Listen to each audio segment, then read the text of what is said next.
তোমরা যারা কল্যাণ ইউনিভার্সিটির আন্ডারে বিভিন্ন কলেজগুলোতে এনইপি ফোর্থ সেমিস্টারের পরীক্ষা দেবে, অর্থাৎ নিউ ফোর্থ সেমিস্টারের স্টুডেন্ট রয়েছে এবং তোমাদের যাদের ইতিহাসের মেজর বা অনার্স পেপারটি রয়েছে, আজকে তোমাদের এই ভিডিওতে ইতিহাস মেজরের চতুর্থ পেপার থেকে গুরুত্বপূর্ণ ছোট প্রশ্ন ও উত্তর আলোচনা করব। তোমরা ভিডিওটা শেষ পর্যন্ত দেখতে থাকো।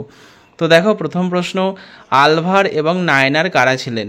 আর তোমরা যারা মনে করছো এই পিডিএফ কপিটা সংগ্রহ করবে, এর মধ্যে তোমরা সমস্ত ছোট বড় প্রশ্ন উত্তর সহ পেয়ে যাবে। তো সেক্ষেত্রে তোমরা স্ক্রিনে দেওয়া নম্বরে 200 টাকা পেমেন্ট করে হোয়াটসঅ্যাপে তার স্ক্রিনশট পাঠাও, তোমাদের পিডিএফ কপিটি পাঠিয়ে দেওয়া হবে। পরবর্তী প্রশ্ন, পাল রাজা ধর্মপাল কর্তৃক নির্মিত দুটি মহাবিহারের নাম লেখো। ত্রিশক্তির সংগ্রাম বলতে কি বোঝো? জহরব্রত কি? আর তোমাদের কিন্তু এই পেপার থেকে বড় প্রশ্ন ইতিমধ্যে চ্যানেলে আপলোড করে দেওয়া হয়েছে, যারা দেখোনি তোমরা fourth semester NEP playlist check করলে সমস্ত বড় প্রশ্ন উত্তর সহ পেয়ে যাবে। পরবর্তী প্রশ্ন, নগরম কি? গুজরাটের ইতিহাস জানা যায় এমন দুটি লিখিত উপাদানের নাম লেখো। আর তোমরা এছাড়াও ফোর্থ সেমিস্টার এনইপির যারা যারা বিভিন্ন মেজর মাইনর কোর্সের পেইড নোটস সংগ্রহ করতে চাইছো, তোমরা স্ক্রিনে দেওয়া নম্বরে যোগাযোগ করতে পারো, তোমরা বিভিন্ন বিষয়ের পেইড নোটস পেয়ে যাবে। পরবর্তী প্রশ্ন, অলবিরনের ভারত সম্পর্কে দৃষ্টিভঙ্গি কী ছিল? অলবিরনের ভারত বর্ণনার দুটি প্রধান ত্রুটি কী ছিল? ভারততত্ত্বের জনককে? পরবর্তী প্রশ্ন, সুলতানি রাজিয়ার শাসনকালের বৈশিষ্ট্য লেখো। বলবন তার সামরিক বিভাগের পুনর্গঠন করেছিলেন কেন? আলাউদ্দিনের দাক্ষিণাত্য অভিযানের প্রধান সেনাপতি কে ছিলেন? দেওয়ানি রিসালাত কি? দেওয়ানি ইনসা কি? মণ্ডলম কি? উর সভা ও নগরম কি? এগুলো তোমাদের আলাদা আলাদা করে দিতে পারে, উর কাকে বলে, নগরম কাকে বলে। পরবর্তী প্রশ্ন, কারিগরি ক্ষেত্রে গিল্ডের ভূমিকা লেখো। কোন রাজ্যকে রাজপুত বলা হয়? নাগর স্থাপত্য কি? তরাইনের যুদ্ধ কোন সালে সংঘটিত হয়েছিল? কে কেন পাল যুগের শাসনকালকে রুহমা বলেছেন? কে গঙ্গাইকোণ চোল উপাধি গ্রহণ করেন এবং কেন? পল্লব বংশের দুজন বিখ্যাত শাসকের নাম কি? চোল বংশের দুজন বিখ্যাত রাজার নাম কি? বাঞ্জারা কারা ছিলেন? হাজার দিনারি কাকে বলা হয়? কোন সুলতান কৃষকদের তকাভি নামক কৃষি ঋণদানের ব্যবস্থা করেন? ভারতের সুলতানি সাম্রাজ্যের প্রতিষ্ঠাতা কাকে বলা হয়? কোন সুলতানকে লাখ বক্স বা লক্ষ্যদাতা বলা হয়? আমির ই কোহি নামক কৃষি বিভাগ কে স্থাপন করেন? কোন সুলতান সেনাবাহিনী থেকে দাগ ও হুলিয়া প্রথা তুলে দেন? কোন সুলতান দার উল সাফা নামক দাতব্য চিকিৎসালয় স্থাপন করেছিলেন? ওয়াজদার বন্দোবস্ত কি? অগ্রহার ব্যবস্থা কি? অগ্রহার ব্যবস্থার তাৎপর্য বা গুরুত্ব কী ছিল?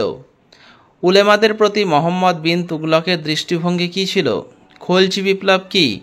তো তোমরা এই প্রশ্নগুলো কিন্তু খাতায় লিখে মুখস্থ করতে থাকো, তোমাদের পরীক্ষার অনেকটাই সময় রয়েছে, অনেক আগেই তোমাদের সঙ্গে কিন্তু সাজেশন শেয়ার করা হচ্ছে যাতে তোমাদের পরীক্ষায় পড়তে সুবিধা হয়। আর তোমরা যারা পিডিএফ কপি ক্রয় করবে বলে মনে করছো, তোমরা স্ক্রিনে দেওয়া নম্বরে 200 টাকা পেমেন্ট করে হোয়াটসঅ্যাপে তার স্ক্রিনশট পাঠাও, তোমরা এই ছোটো প্রশ্ন সহ এবং বড় প্রশ্ন উত্তর সহ তোমরা পেয়ে যাবে। আর এছাড়াও মেজর মাইনর কোর্সের সাজেশনের জন্য তোমরা স্ক্রিনে দেওয়া নম্বরে যোগাযোগ করতে পারো। পরবর্তী প্রশ্ন, শের শাহের শাসন ব্যবস্থার কী কী মানবিক চিন্তার পরিচয় পাওয়া যায়? বিজয়নগর সাম্রাজ্য প্রতিষ্ঠা করেন কে? বিজয়নগর সাম্রাজ্যের শ্রেষ্ঠ শাসক কে ছিলেন? বিজয়নগর সাম্রাজ্যের প্রাদেশিক শাসনকর্তাদের কি বলা হয়? নায়ক প্রথা কি? বন্দেগানি চিহলগানি কি? আমির খসরুর লেখা দুটি গ্রন্থের নাম লেখো। শিখ শক্তির উত্থান বা খালসা কি? কনৌজের যুদ্ধের দুটি তাৎপর্য লেখো। মুঘল যুগের অন্তঃপুরিকাদের শাসন বলতে কি বোঝো? রানী দুর্গাবতী কে ছিলেন? প্রত্যেকটা প্রশ্ন খুব গুরুত্বপূর্ণ, প্রত্যেকটা প্রশ্ন তোমরা খুব ভালোভাবে তৈরি করবে পরীক্ষার জন্য, এগুলো কিন্তু তোমরা পরীক্ষায় অবশ্যই কমন পাবে। পরবর্তী প্রশ্ন দেখো, সতনামী কারা? দাগ ও হুলিয়া কি? খলজি বংশের প্রতিষ্ঠাতা কে ছিলেন? খলজি বংশের শ্রেষ্ঠ সুলতান কে ছিলেন? আলাউদ্দিন খলজি কবে সিংহাসনে বসেন? দিল্লির সুলতানি শাসন প্রতিষ্ঠিত হয় কবে? দিল্লির সুলতানি শাসন কে প্রতিষ্ঠা করেন? পাল স্থাপত্য শিল্পকলার শ্রেষ্ঠ নিদর্শন কি? পাল যুগের একজন ভাস্করের নাম লেখো। কোন পল্লব রাজার আমলে মহাবলীপুরমের রথ মন্দিরগুলি নির্মিত হয়েছিল? ত্রিশক্তির সংগ্রাম কোন কোন রাজ্যের মধ্যে হয়েছিল? মাৎস্যন্যায়ের যুগ বলতে কি বোঝো? বল্লাল সেনের লেখা দুটি গ্রন্থের নাম লেখো। ব্রাহ্মণ সর্বস্ব মীমাংসা সর্বস্ব কার লেখা? অথবা ঘুরিয়ে বলবে হলায়ুদের লেখা দুটি গ্রন্থের নাম লেখো। ধর্মপাল তিনি আচ্ছা, ধর্মপালের গুরু কে ছিলেন? তিনি কোথায় বিক্রমশীল মহাবিহার প্রতিষ্ঠা করেন? পাল যুগের দুজন সর্বশ্রেষ্ঠ চিত্রশিল্পীর নাম লেখো। দেবপাল কোন বৌদ্ধ বিহার নির্মাণ করেন?